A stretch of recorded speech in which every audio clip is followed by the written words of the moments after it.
നമ്മൾ അങ്ങനെ ധ്യാനത്തിൻ്റെ അവസാനത്തെ ദിവസത്തിലേക്ക് വന്നിരിക്കുന്നു. വെളുപ്പിന് നിങ്ങൾക്ക് എഴുന്നേറ്റ് പ്രാർത്ഥിക്കാൻ പറ്റിയോ? ജ്ഞാനത്തിന് വേണ്ടി പ്രാർത്ഥിച്ചോ?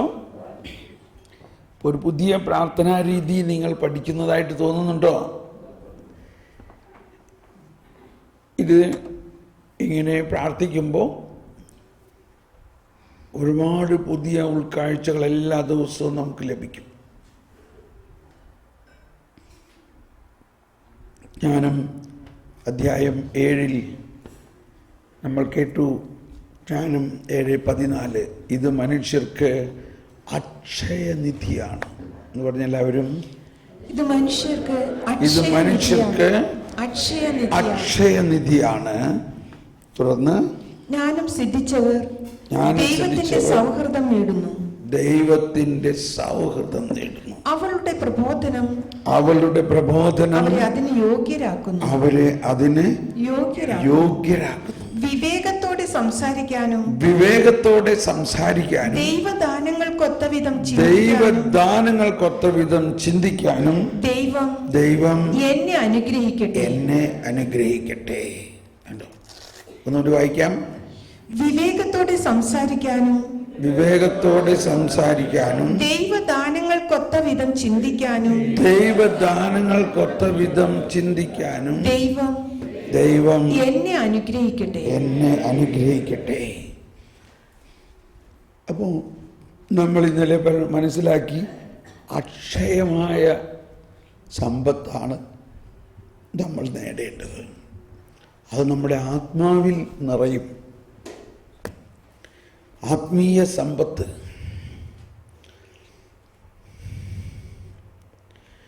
ഏഴാം അധ്യായം 22 മുതൽ ഒന്ന് വായിക്കാം. സകലതും രൂപപ്പെടുത്തുന്ന ജ്ഞാനമാണ് എന്നെ അഭ്യസിപ്പിച്ചത്. ശ്രദ്ധിച്ചോ? എല്ലാവരും നേരിട്ട് പറഞ്ഞേ.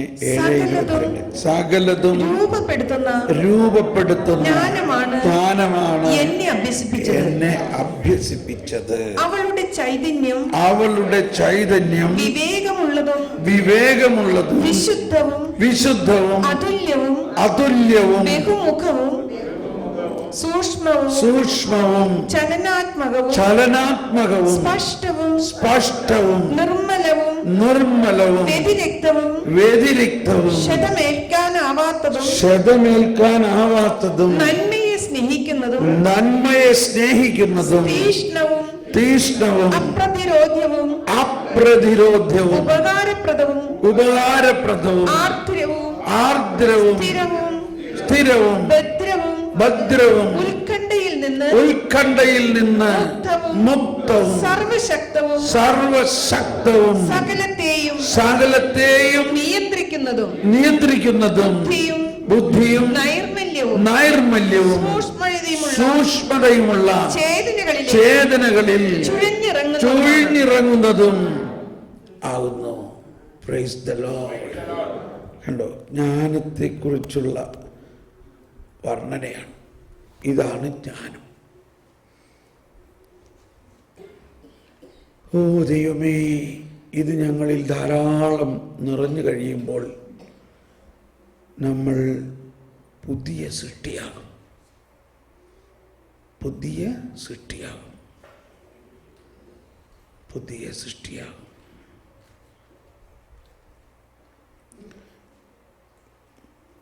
9-ാം അധ്യായത്തിലെ 2-ാമത്തെ വചനം ഒന്ന് വായിക്കാം. ജ്ഞാനം 9:1-2. ജ്ഞാനത്താൽ അവിടുന്ന് മനുഷ്യന് രൂപം നൽകി. കണ്ടോ? ജ്ഞാനത്താൽ അവിടുന്ന് മനുഷ്യന് രൂപം നൽകി. സൃഷ്ടികളുടെ മേൽ ആധിപത്യം വഹിക്കാനും ലോകത്തെ വിശുദ്ധിയിലും നീതിയിലും ഭരിക്കാനും ഹൃദയ പരമാർത്ഥതയോടെ വിധികൾ പ്രസ്താവിക്കാനുമാണല്ലോ അവിടുന്ന് അവനെ സൃഷ്ടിച്ചത്. ജ്ഞാനത്താൽ ദൈവം മനുഷ്യന് രൂപം നൽകി. ജ്ഞാനത്താൽ. ഒന്നുകൂടി വായിച്ചേ. ജ്ഞാനത്താൽ അവിടുന്ന് മനുഷ്യന് രൂപം നൽകി, സൃഷ്ടികളുടെ മേൽ ആധിപത്യം വഹിക്കാനും. മതി, ആദ്യത്ര മാത്രം. ജ്ഞാനത്താൽ മനുഷ്യന് രൂപം നൽകി. കണ്ടോ? എന്നിട്ട് എങ്ങനെയുണ്ട് നമ്മൾ? എവിടെയാണ് നമ്മൾ? ഇല്ലേ? വ്യത്യാസമുണ്ടോ? നമ്മൾ അതിൻ്റെ അടുത്തെങ്ങാനോ ആണോ? ഇതിനെ വീണ്ടെടുത്തു ദൈവം. അതുകൊണ്ടാണ് ദൈവം യേശുവിനെ ജ്ഞാനമായി അയച്ചിരിക്കുന്നത്. നമ്മുടെ ജീവൻ്റെ ഉറവിടം അവിടെ നിന്നാണ്. ദൈവം അവനെ നമുക്കായി ജ്ഞാനവും നീതിയും ശുദ്ധീകരണവും പരിത്രാണവും ആക്കിയിരിക്കുന്നു. യേശുവിനെ ജ്ഞാനമാക്കിയിരിക്കുന്നത് ആ ജ്ഞാനത്തിൽ നമ്മൾ ഇനി വീണ്ടും പണിതുയർത്തപ്പെടണം. ഓ ദൈവമേ, വീണ്ടും ജ്ഞാനം 7-ാം അധ്യായത്തിൽ 25 മുതലുള്ള വചനം ഒന്ന് വായിക്കാം.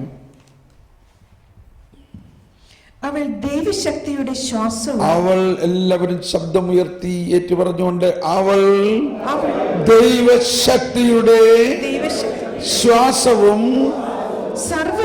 സർവശക്തന്റെ മഹത്വത്തിന്റെ ശുദ്ധമായ നിസ്സരണവുമാണ്. മലിനമായ ഒന്നിനും അവളിൽ പ്രവേശനമില്ല. നിത്യ തേജസ്സിന്റെ പ്രതിഫലനമാണ്. ദൈവത്തിന്റെ പ്രവർത്തനങ്ങളുടെ നിർമ്മല ദർപ്പണം. അവിടുത്തെ നന്മയുടെ പ്രതിരൂപം. Praise the Lord. ഈ കേട്ട കാര്യങ്ങൾ ഉൾക്കൊണ്ടുകൊണ്ട് ഒന്ന് സ്തുതിച്ചുകൊണ്ട് പരിശുദ്ധാത്മാവേ ജ്ഞാനം നൽകണേ എന്ന് പ്രാർത്ഥിക്കാം. പരിശുദ്ധാത്മാവേ, ഈ ജ്ഞാനം എന്നിൽ നിറഞ്ഞിരിക്കുന്നു, എന്നിൽ തുറക്കണമേ. ദൈവിക ജ്ഞാനത്താൽ ഞങ്ങളെ നിറയ്ക്കണമേ. അക്ഷയനിധിയായ ദൈവിക ജ്ഞാനത്താൽ ഞങ്ങളെ നിറയ്ക്കണമേ. പരിശുദ്ധാത്മാവേ, ഞങ്ങളെല്ലാവരെയും ജ്ഞാനത്താൽ നിറയ്ക്കണമേ. ഹല്ലേലൂയ, ഹല്ലേലൂയ, ഹല്ലേലൂയ, ഹല്ലേലൂയ, ഹല്ലേലൂയ, ഹല്ലേലൂയ, ഹല്ലേലൂയ, ഹല്ലേലൂയ, ഹല്ലേലൂയ, ഹല്ലേലൂയ, ഹല്ലേലൂയ, ഹല്ലേലൂയ, ഹല്ലേലൂയ, ഹല്ലേലൂയ, ഹല്ലേലൂയ, ഹല്ലേലൂയ, ഹല്ലേലൂയ. യേശുവേ, ഹല്ലേലൂയ, ഹല്ലേലൂയ, ഹല്ലേലൂയ.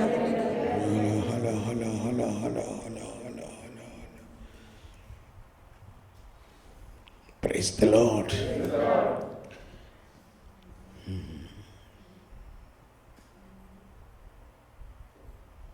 മത്തായിയുടെ സുവിശേഷം 11-ാം അധ്യായം 11-ാമത്തെ വചനം ഓർത്തിരിക്കാൻ വളരെ എളുപ്പമാണ്. മത്തായി 11:11. സത്യമായി ഞാൻ നിങ്ങളോട് പറയുന്നു, സ്ത്രീകളിൽ നിന്ന് ജനിച്ചവരിൽ സ്നാപയോഹന്നാനേക്കാൾ വലിയവനില്ല. എങ്കിലും വരട്ടെ എല്ലാവരും എടുത്തോ? കിട്ടിയോ? ഒന്നെല്ലാവരും ശബ്ദമുയർത്തി നോക്കി വായിച്ചേ. സ്ത്രീകളിൽ നിന്ന് ജനിച്ചവരിൽ സ്നാപയോഹന്നാനേക്കാൾ വലിയവനില്ല. എന്നാൽ എങ്കിലും സ്വർഗരാജ്യത്തിലെ ഏറ്റവും ചെറിയവൻ അവനേക്കാൾ വലിയവനാണ്.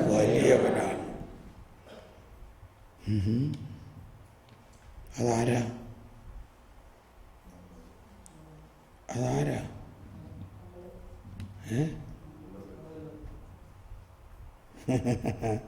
ഞങ്ങളോട് നോക്കിയേ, നമ്മളാണോ അത്? സ്ത്രീകളിൽ നിന്ന് ജനിച്ചവരിൽ, ഒന്നുകൂടി വായിച്ചേ, ഒന്നും കൂടി ശ്രദ്ധിച്ചു വായിച്ചു. സത്യമായി ഞാൻ നിങ്ങളോട് പറയുന്നു, സ്ത്രീകളിൽ നിന്ന് ജനിച്ചവരിൽ സ്നാപയോഹന്നാനേക്കാൾ വലിയവനില്ല. എങ്കിലും സ്വർഗരാജ്യത്തിലെ ഏറ്റവും ചെറിയവൻ അവനേക്കാൾ വലിയവനാണ്. ഇപ്പൊ മനസ്സിലാവുന്നുണ്ടോ? ഉണ്ടോ? അതാണ് ജ്ഞാനത്തിന്റെ പ്രവർത്തനം. ഇത്രയും നാളും ഇത് വായിച്ചിട്ട് ഇങ്ങനെ മനസ്സിലായോ? ഇപ്പൊ ആരാന്ന് പറയണേ? നമ്മള് സ്നാപയോഹന്നാനേക്കാൾ വലിയ. എന്താണ് അതിന്റെ അർത്ഥം? ഈശോ പറയാണ്, സ്ത്രീകളിൽ നിന്ന് ജനിച്ചവരിൽ സ്നാപയോഹന്നാനേക്കാൾ വലിയവനില്ല. കാരണം മറ്റെല്ലാ പ്രവാചകന്മാരും യേശുവിനെ കുറിച്ച് പ്രഘോഷിച്ചു. എന്നാൽ യേശുവിനെ കാണാനുള്ള ഭാഗ്യം സ്നാപയോഹന്നാനാണ് കിട്ടിയത്. മാത്രമല്ല യേശുവിനെ സ്നാനപ്പെടുത്താനുള്ള ഭാഗ്യം. അതുകൊണ്ടാണ് അവൻ സ്നാപകൻ എന്ന് പറയുന്നത്. മനുഷ്യനെ സ്നാനപ്പെടുത്തിയത് കൊണ്ടല്ല, യേശുവിനെ സ്നാനപ്പെടുത്തി. അത്രയ്ക്ക് എല്ലാ പഴയ നിയമ പ്രവാചകന്മാരെക്കാളും വലിയവനാണ്. എന്നാൽ സ്വർഗരാജ്യത്തിലെ ചെറിയവൻ, കണ്ടോ, ചെറിയവനും വലിയവനും നമ്മൾ മനസ്സിലായില്ലേ? സ്വർഗരാജ്യത്തിലെ ചെറിയവൻ എന്ന് പറഞ്ഞാൽ പാപികൾ. പക്ഷേ അവർ ഇപ്പോൾ യേശുവിൽ വിശ്വസിച്ച് വീണ്ടും ജനിച്ചിരിക്കുന്നു. സ്വർഗരാജ്യത്തിലെ ചെറിയവൻ എന്ന് പറഞ്ഞാൽ, സ്വർഗരാജ്യത്തിൽ എന്ന് പറഞ്ഞാൽ യേശുവിൽ വിശ്വസിക്കുന്നവൻ. അപ്പോൾ യേശുവിൽ വിശ്വസിക്കുമ്പോൾ അവൻ എന്താകുന്നു? അവൻ വീണ്ടും ജനിക്കുന്നു. അവനൊരു പുതിയ സൃഷ്ടിയാകുന്നു. ആ പുതിയ സൃഷ്ടിയാകാനുള്ള ഭാഗ്യം ഈ യോഹന്നാൻ മോന്താനിക്ക് കിട്ടിയോ? അഥവാ യേശുവിൻ്റെ ശരീരം സ്വീകരിക്കാനും രക്തം പാനം ചെയ്യാനും യോഹന്നാൻ മോന്താനിക്കോ, മോശയ്ക്കോ, ഏലിയാക്കോ, എലീശാക്കോ, ഡാനിയലിനോ, ഈവൻ അബ്രാഹത്തിനോ, നോഹയ്ക്കോ, ഇവർ ആർക്കെങ്കിലും ഈശോയുടെ ശരീരവും രക്തവും സ്വീകരിക്കാനുള്ള അവസരം കിട്ടിയോ? അതാർക്കാ കിട്ടിയേ? നമ്മൾക്ക്. എന്നാൽ നമ്മൾ പാപികൾ.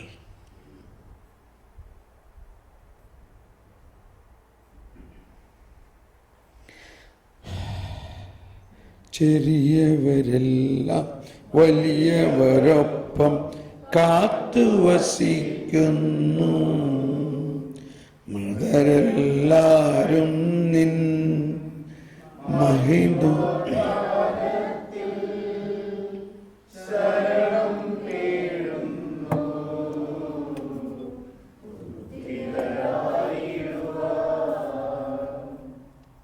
ഒന്നുകൂടി ചിന്തിച്ച് ആ വചനത്തെ ഒന്നുകൂടി ഏറ്റു പറഞ്ഞുകൊണ്ട്, സംശയമുണ്ടോ നമുക്കതിന്?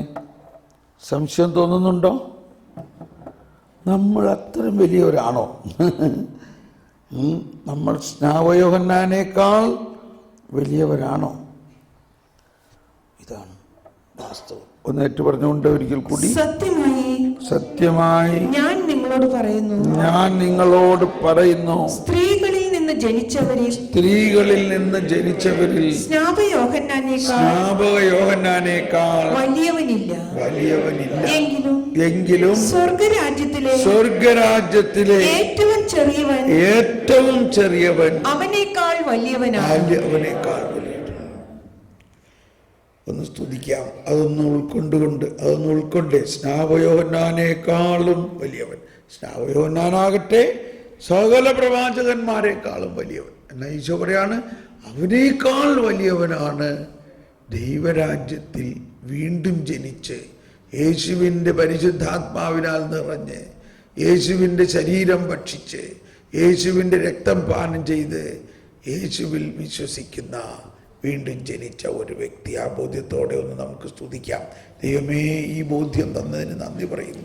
ദൈവമേ, ഇതനുസരിച്ചുള്ള കൃപാവരം ഞങ്ങളിലേക്ക് ഒഴുകണമേ. ദൈവമേ, ഞങ്ങളുടെ ഉൾക്കണ്ണുകൾ തുറക്കണമേ. ഈ ബോധ്യത്തിൽ ഞങ്ങളുടെ ഉൾക്കണ്ണുകൾ തുറക്കണമേ.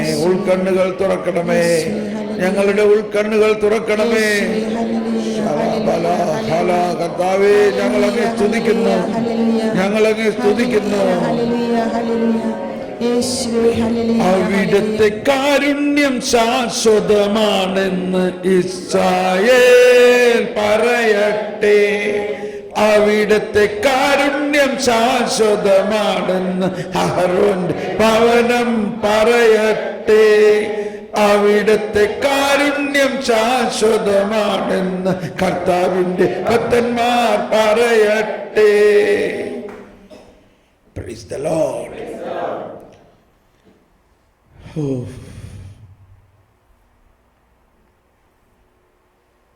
തുടർന്ന് വായിക്കാം. 11 കഴിഞ്ഞിട്ട് ബാക്കി ഭാഗം വായിക്കാം. സ്നാപയോഹന്നാന്റെ നാളുകൾ മുതൽ ഇന്നുവരെ സ്വർഗരാജ്യം ബലപ്രയോഗത്തിന് വിഷയമായിരിക്കും.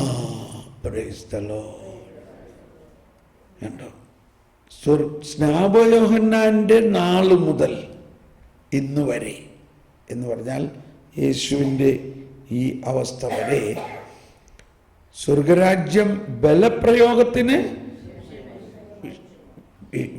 വിധേയമായിരിക്കും അല്ലേ? ഒന്നുകൂടി വായിച്ചെല്ലാവരും. ബലപ്രയോഗത്തിന് വിഷയമായിരിക്കും. അതാണ് ഈ പഴയ പ്രബോധനത്തിൽ നിന്ന് ഈ പുതിയ പ്രബോധനത്തിലേക്ക് വരണമെങ്കിൽ അത് നമ്മൾ അല്പം ബലം പ്രയോഗിക്കണം. എന്ന് പറഞ്ഞാൽ എന്ത് ബലം? പരിശുദ്ധാത്മാവിൻ്റെ ബലം. അതാണ് നമ്മുടെ കൂടെ കർത്താവെന്നേക്കും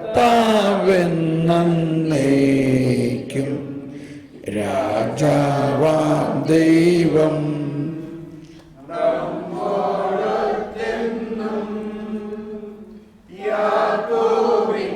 ദൈവം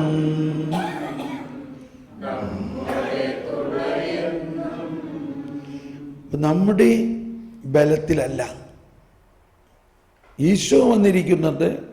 ദൈവത്തിൻ്റെ സഹായം ആകുന്ന പരിശുദ്ധാത്മാവിൻ്റെ ബലം നൽകാൻ വേണ്ടിയാണ്. പുതിയ നിയമത്തിലെ ഈശോ നൽകുന്ന വചനം പഴയ നിയമത്തിലെ വചനവും തമ്മിൽ വ്യത്യാസമുണ്ട്. ഈശോ വചനം മാംസമായ ഈശോ ആണ്. ഈശോ ആരാണ്? വചനം മാംസമായ. ആ മാംസമായ വചനം തന്നെയാണ് ഈശോ നമ്മളിലേക്ക് പകരുന്നത്. Praise the Lord. ആ മാംസമായ വചനം നമ്മളിലേക്ക് വന്ന് അത് നമ്മളിൽ ലയിച്ച് നമ്മളിൽ മാംസമാകുമ്പോൾ നമ്മൾ ഓരോരുത്തരും ഈശോ ആയി മാറുന്നു. അങ്ങനെയാണ് നമ്മൾ ദൈവമക്കളാകുന്നത്. വചനം മാംസമായത് എന്തിന്? എവിടെ കാറ്റഗിസം? വചനം മാംസമായത് എന്തിന് എന്നൊരു ചോദ്യമുണ്ട്. അതിൽ 430 തോന്നുന്നു.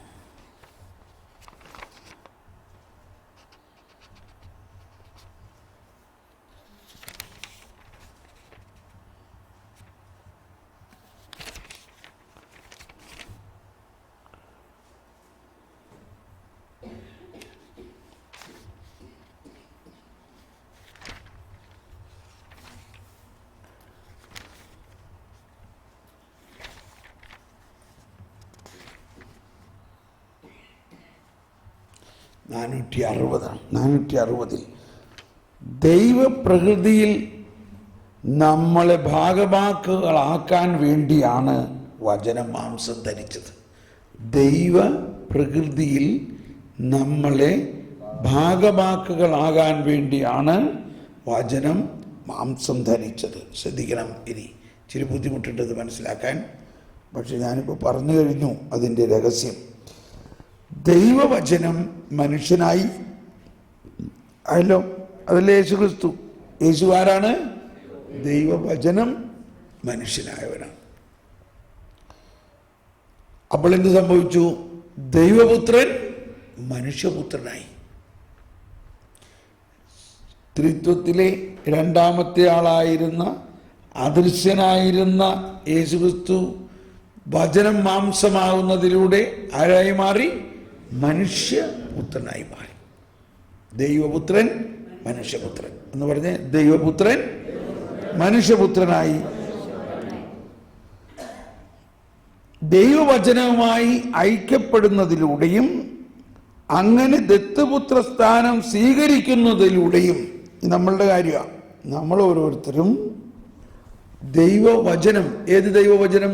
ഈ മനുഷ്യാവതാരം ചെയ്ത ആ വചനം നമ്മൾ സ്വീകരിക്കുമ്പോൾ, അത് നമ്മളിൽ മാംസമാകുമ്പോൾ നമ്മൾ ആരാകുന്നു? നമ്മൾ ദൈവത്തിൻ്റെ ദത്തുപുത്രനാകുന്നു. മനുഷ്യൻ അപ്പോൾ മനുഷ്യനാരാകുന്നു? അതായത് വചനം മാംസമായപ്പോൾ ദൈവപുത്രൻ മനുഷ്യപുത്രനായി. വേറെ വിധത്തിൽ പറയാം ഞാൻ. വചനം മാംസമായപ്പോൾ ദൈവപുത്രൻ മനുഷ്യപുത്രനായി. നമ്മളാകുന്ന മനുഷ്യപുത്രന്റെ ഉള്ളിൽ ദൈവത്തിന്റെ വചനം മാംസമാകുമ്പോൾ മനുഷ്യപുത്രരായ നമ്മൾ ആരാകും? ദൈവപുത്രനാകും. Praise the Lord.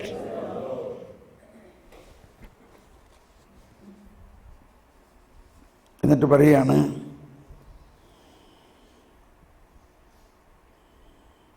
നമ്മൾ ശ്രദ്ധിക്കണേ, ഇത് മിസ്അണ്ടർസ്റ്റാൻഡ് ആകാനുള്ള എല്ലാ ചാൻസ് ഉള്ളൊരു കാര്യമാണ്.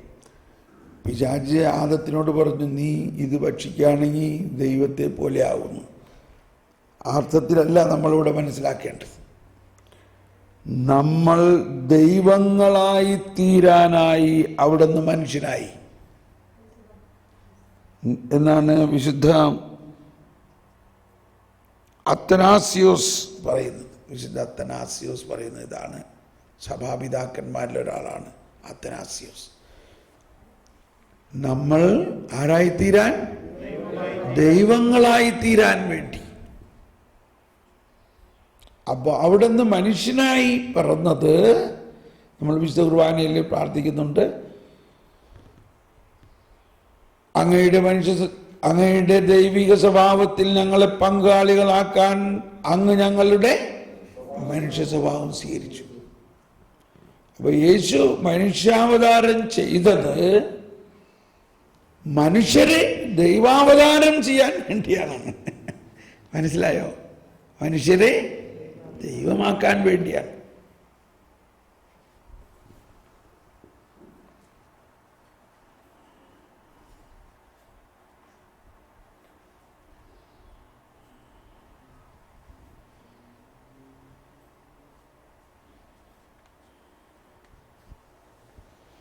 തൻ്റെ ദൈവത്വത്തിൽ നമ്മളെ ഭാഗവാക്കുകളാകാൻ ആഗ്രഹിച്ചുകൊണ്ട്, കണ്ടോ, തൻ്റെ ദൈവത്വത്തിൽ. ഇപ്പൊ കൃപ എന്ന് പറഞ്ഞാൽ വലിയ സാധനമാണ്. നമ്മൾ ആ ഒറ്റ ചെറിയ വാക്കുകൊണ്ട് അതിന് ഒരുപാട് കാര്യമുണ്ട്. കൃപ എന്താണ്? ദൈവത്വത്തിൽ നമ്മളെ ഭാഗവാക്കുകളാക്കുന്നത് കൃപയിലൂടെയാണ്. ദൈവത്തിൻ്റെ ഏകപുത്രൻ നമ്മുടെ പ്രകൃതി സ്വീകരിച്ചു, മനുഷ്യരെ ദൈവങ്ങളാക്കി തീർക്കാൻ വേണ്ടി അവിടുന്ന് മനുഷ്യനായി. ഇത് വേറൊരു വിശുദ്ധനാണ്, സെന്റ് തോമസ് അക്വിനാസ് പറയുന്നു. ഇതാണ് സത്യം, ഇതാണ് സത്യം എന്ന് പറഞ്ഞ് ഇതാണ് സത്യം. ഓക്കെ, ഒന്നുകൂടി വായിക്കാം. മത്തായി 11 പോകാം. 11 12 13 14 ഒന്ന് വായിച്ചെന്താന്ന്? 12 ഇപ്പൊ നമ്മൾ വായിച്ചത്. ഒന്നുകൂടി വായിക്കാം. 12 സ്വർഗരാജ്യത്തിലെ ഏറ്റവും ചെറിയവൻ അവനേക്കാൾ വലിയവനാണ്. സ്നാപക യോഹന്നാന്റെ നാളുകൾ മുതൽ ഇന്നുവരെ സ്വർഗരാജ്യം ബലപ്രയോഗത്തിന് വിഷയമായിരിക്കുന്നു. ബലവാന്മാർ അത് പിടിച്ചടക്കുന്നു. ബലവാന്മാർ, പ്രൈസ് ദി ലോർഡ്. ആര് പിടിച്ചടക്കുന്നു? അതാണ്. എന്ത് ബലം? ദൈവശക്തി. ബലവാന്മാർ അത് പിടിച്ചടക്കുന്നു. യോഹന്നാൻ വരെ സകല പ്രവാചകന്മാരും നിയമവും പ്രവചനവും നടത്തി. നിങ്ങൾ സ്വീകരിക്കാൻ തയ്യാറാണെങ്കിൽ ഇവനാണ് വരാനിരിക്കുന്ന ഏലിയ. ചെവിയുള്ളവൻ കേൾക്കട്ടെ. ഈ തലമുറയെ എന്തിനോടാണ് ഞാൻ ഉപമിക്കേണ്ടത്? ചന്തസ്ഥലത്തിരുന്ന് കൂട്ടുകാരെ വിളിച്ച്, ഞങ്ങൾ നിങ്ങൾക്ക് വേണ്ടി കുഴലൂതി, എങ്കിലും നിങ്ങൾ നൃത്തം ചെയ്തില്ല. ഞങ്ങൾ വിലാപഗാനം ആലപിച്ചു, എങ്കിലും നിങ്ങൾ വിലപിച്ചില്ല എന്ന് പറയുന്ന കുട്ടികൾക്ക് സമനാണ് ഈ തലമുറ. യോഹന്നാൻ ഭക്ഷിക്കാത്തവനും പാനം ചെയ്യാത്തവനുമായി വന്നു. അവൻ പിശാചു ബാധിതനാണെന്ന് അപ്പോൾ അവർ പറയുന്നു. മനുഷ്യപുത്രൻ ഭക്ഷിക്കുന്നവനും പാനം ചെയ്യുന്നവനുമായി വന്നു. അപ്പോൾ അവർ പറയുന്നു, ഇതാ ഭോജനപ്രിയനും വീഞ്ഞുകുടിയനും ചുങ്കക്കാരുടെയും പാപികളുടെയും സ്നേഹിതനുമായ മനുഷ്യൻ. എങ്കിലും ജ്ഞാനം അതിൻ്റെ പ്രവർത്തികളാൽ നീതീകരിക്കപ്പെട്ടിരിക്കുന്നു. ഇതെല്ലാം ഈശോ പറയുന്നത് ആ ട്രയാങ്കുലർ സിറ്റുവേഷനാണ്. ട്രയാങ്കിൾ മനസ്സിലായില്ലേ? ഈശോ ഉണ്ട്, പാപികളുണ്ട്, ഫരിസേയരുണ്ട്. അപ്പോൾ ഈ പുതിയ നിയമത്തിലെ ഈ പ്രബോധനങ്ങൾ ഇങ്ങനെ നമ്മൾ സോർട്ട് ഔട്ട് ചെയ്യണം. ഇത് ആരോടാ പറയണമെന്ന് ആദ്യം ചിന്തിക്കണം.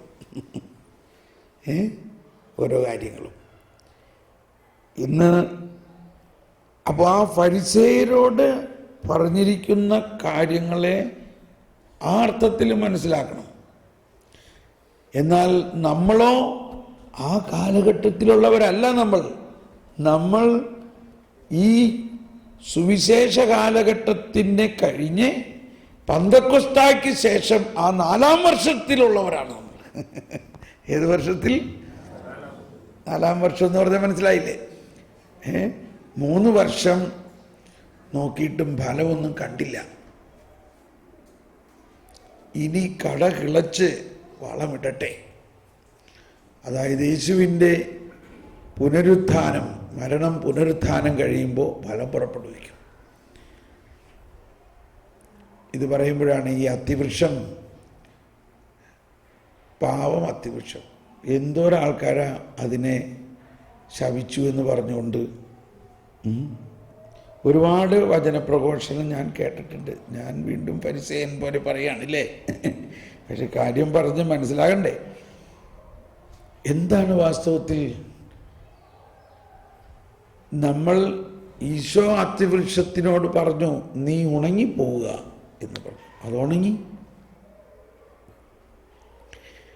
ഫലം തരുന്നതിൻ്റെ കാലമല്ലായിരുന്നു എന്ന് എഴുതിയിട്ടില്ലേ? ഇല്ലേ? പിന്നെ എന്തിനാ ബലം തരാത്തതിൻ്റെ പേരിൽ അതിനെ ശപിക്കണ്ടേ? ബലം തരുന്ന. അപ്പം അതാണ് നമ്മുടെ ഉള്ളിൽ ഒരു ശാപത്തിൻ്റെ ഒരു കണക്കുകൂട്ടൽ കിടക്കുമ്പോൾ കാണുന്നതെല്ലാം ശാപം, ശാപം, ശാപം, ശാപം. ശ്രദ്ധിക്കണേ, ഇത് ഭയങ്കര വലിയ ഒരു ഉൾക്കാഴ്ചയാണ്. യോഹന്നാന്റെ സുവിശേഷത്തിൽ ഫിലിപ്പ് വന്നിട്ട് പറഞ്ഞു, യോഹന്നാന്റെ സുവിശേഷത്തിൻ്റെ ആദ്യ ഭാഗം മറ്റെല്ലാ സുവിശേഷകരുടെ അവസാന ഭാഗത്തിൽ നിന്ന് തുടങ്ങുന്ന പോലെയാണ്. മറ്റ് ഒരിടത്തും യേശു മിശിഹായാണെന്ന് അറിയരുത് എന്നുള്ള ഒരു ബോധ്യത്തിലാണ് ഈശോ പ്രഘോഷിക്കുന്നതായിട്ട് കാണുന്നതെങ്കിൽ, യോഹന്നാന്റെ സുവിശേഷത്തിൻ്റെ ആദ്യത്തിൽ കാണുന്നത് ഈ യോഹന്നാനും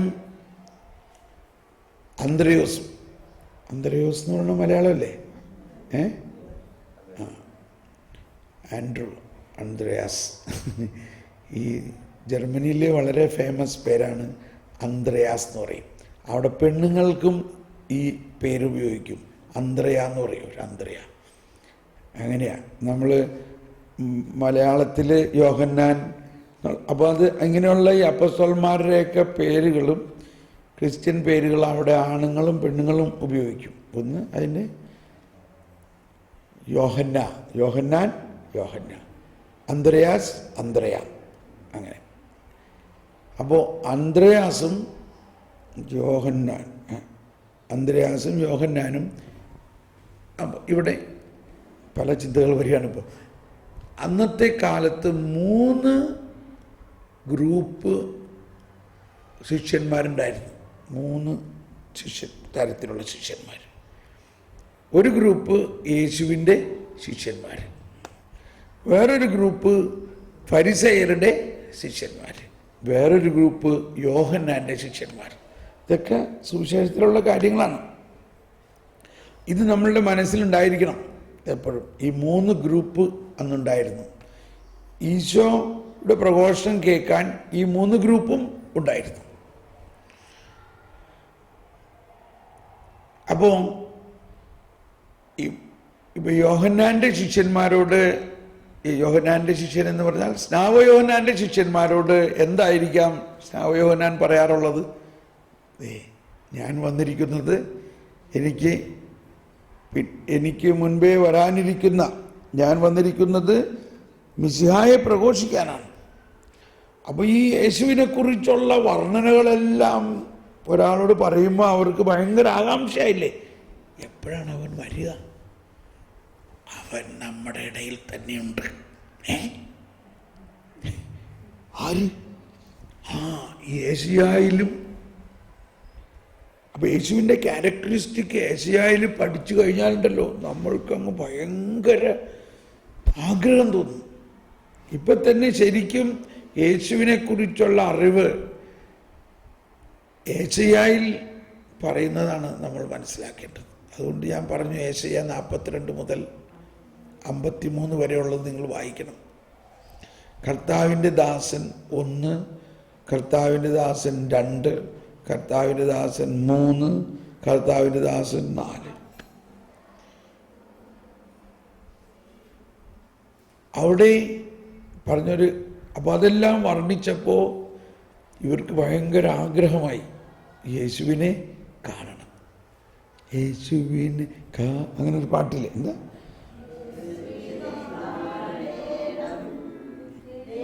യേശുവിനെ കാണണം ആശിക്കുന്ന എനിക്ക് യേശുവിനെ കാണണം മതി. അങ്ങനെ ഒരു വലിയ തീവ്രമായ ആഗ്രഹമാണ് ഉദിക്കുന്നത്. അതിൻ്റെ വെളിച്ചത്തിൽ ഇവരെല്ലാം ഒരുപക്ഷെ സ്നാപകയോഹന്നാനോട് പറയും, എന്നാണ് യേശു വരിക? അപ്പോൾ മനസ്സിലാക്കണം, സ്നാപകയോഹന്നാന് മാത്രമേ അറിയുള്ളൂ ഈ യേശു ആരാണെന്ന് മനസ്സിലാക്കണം. എന്തുകൊണ്ടാണ്? അപ്പോൾ അതുകൊണ്ടുകൂടിയാണ് യേശു സ്നാപകൻ്റെ അടുത്ത് ചെന്ന് സ്നാനം സ്വീകരിക്കുന്നത്. എന്നിട്ട് പറയുന്നത് എന്താണ്? സകല നീതിയും പൂർത്തിയാകാൻ വേണ്ടി, സകല നീതിയും പൂർത്തിയാകാൻ വേണ്ടി നീ ഇപ്പോൾ ഇത് ചെയ്യുക. സ്നാപകൻ പറഞ്ഞു, എന്താണ് അങ്ങ് എൻ്റെ അടുക്കൽ സ്നാനം സ്വീകരിക്കാൻ വന്നിരിക്കുന്നത്? ഇപ്പോൾ ഇത് നീ അനുസരിക്കുക. അപ്പോൾ വാസ്തവത്തിൽ സ്നാപകനോട് മുൻപ് പറഞ്ഞിട്ടുണ്ട്, നീ സ്നാനപ്പെടുത്തുമ്പോൾ, നീ ഒരാളെ സ്നാനപ്പെടുത്തുമ്പോൾ പരിശുദ്ധാത്മാവ് പ്രാവിൻ്റെ രൂപത്തിൽ ആരുടെ തലയിൽ വരുന്നുവോ അവനാണ് വരാനിരിക്കുന്ന മിശിഹ. അത് വലിയൊരു അടയാളമാണ്. അത് പൂർത്തിയാകണ്ടേ ആ വചനം? അതുകൊണ്ടും കൂടിയാണ് ഈശോ സ്നാപകന്റെ അടുത്ത് സ്നാനത്തിന് വരുന്നത്. മറ്റൊന്ന്, ഈശോ സ്നാപകന്റെ അടുത്ത് സ്നാനത്തിന് വരുന്നു എന്നതിൻ്റെ അർത്ഥം, സ്നാപകന്റെ അടുത്ത് മനുഷ്യരെല്ലാവരും സ്നാനപ്പെട്ട് അവരുടെ പാപജലത്തിൽ യേശു മുങ്ങാൻ വേണ്ടിയാണ് വന്നിരിക്കുന്നത്. യേശു അവരുടെ പാപജലത്തിൽ മുങ്ങാൻ.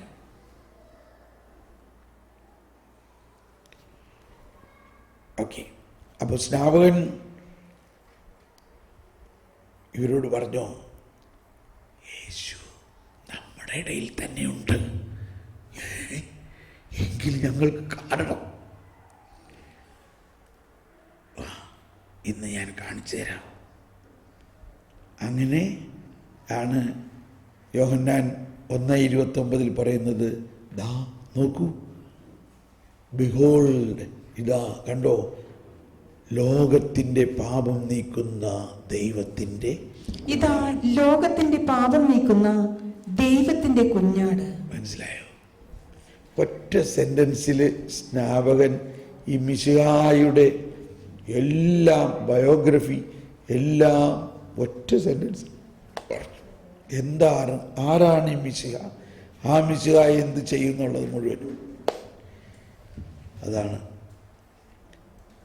അത് കണ്ടതോടുകൂടി ഇവരുടെ ഹൃദയം തുടിക്കാൻ തുടങ്ങി.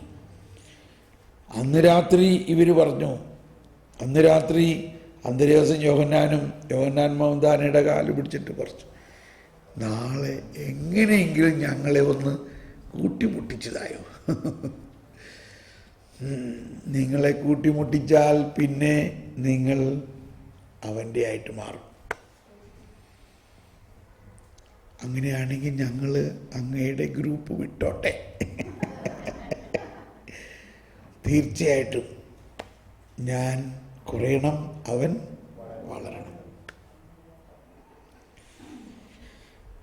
അപ്പോൾ അവരങ്ങനെ യോഹന്നാനും അന്ത്രയാസും പിറ്റേ ദിവസം യേശുവിനെ കാണാൻ, കണ്ടുമുട്ടാൻ തയ്യാറായിട്ട് വന്നിരിക്കുകയാണ്. യോഹന്നാൻ കണ്ടോ, ഇവിടെയാണ് 1:35 വന്നു. വായിക്കാം. അടുത്ത ദിവസം യോഹന്നാൻ തന്റെ ശിഷ്യന്മാരിൽ 2 പേരോടുകൂടെ നിൽക്കുമ്പോൾ യേശു നടന്നു വരുന്നത് കണ്ടു. വായിച്ചോ. ഇതാ ദൈവത്തിന്റെ കുഞ്ഞാട്. അവൻ പറഞ്ഞത് കേട്ട് ആ 2 ശിഷ്യന്മാർ യേശുവിനെ അനുഗമിച്ചു. യേശു തിരിഞ്ഞ് അവർ തന്റെ പിന്നാലെ വരുന്നത് കണ്ട് ചോദിച്ചു, നിങ്ങൾ എന്തന്വേഷിക്കുന്നു? അവർ ചോദിച്ചു, റബ്ബി, ഗുരു എന്നാണ് ഇതിനർത്ഥം. അങ്ങ് എവിടെയാണ് വസിക്കുന്നത്? അവൻ പറഞ്ഞു, വന്ന് കാണുക. അവർ ചെന്ന് അവൻ വസിക്കുന്നിടം കാണുകയും അന്ന് അവനോട് കൂടെ താമസിക്കുകയും ചെയ്തു. അപ്പോൾ ഏകദേശം 10-ാം മണിക്കൂറായിരുന്നു. യോഹന്നാൻ പറഞ്ഞത് കേട്ട് അവനെ അനുഗമിച്ച ആ 2 പേരിൽ ഒരുവൻ ശിമയോൻ പത്രോസിന്റെ സഹോദരൻ അന്ത്രയോസായിരുന്നു. അവൻ ആദ്യമേ തന്റെ സഹോദരനായ ശിമയോനെ കണ്ട് അവനോട്, ഞങ്ങൾ മിശിഹായെ, ക്രിസ്തുവിനെ കണ്ടു എന്ന് പറഞ്ഞു. അവനെ ഇപ്പം ഇവിടെ ഇത് ഭയങ്കര വികാരനിർഭരമായ ഒരു ഭാഗമാണ്. എവാഞ്ചലിസ്റ്റ് യോഹന്നാൻ ഈ യോഹന്നാൻ്റെ സുവിശേഷം എഴുതിയത് ഏതാണ്ട് ഒരു 80 വയസ്സിന് ശേഷമാണ്.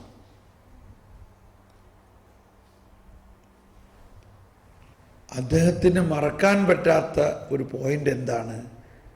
അപ്പോൾ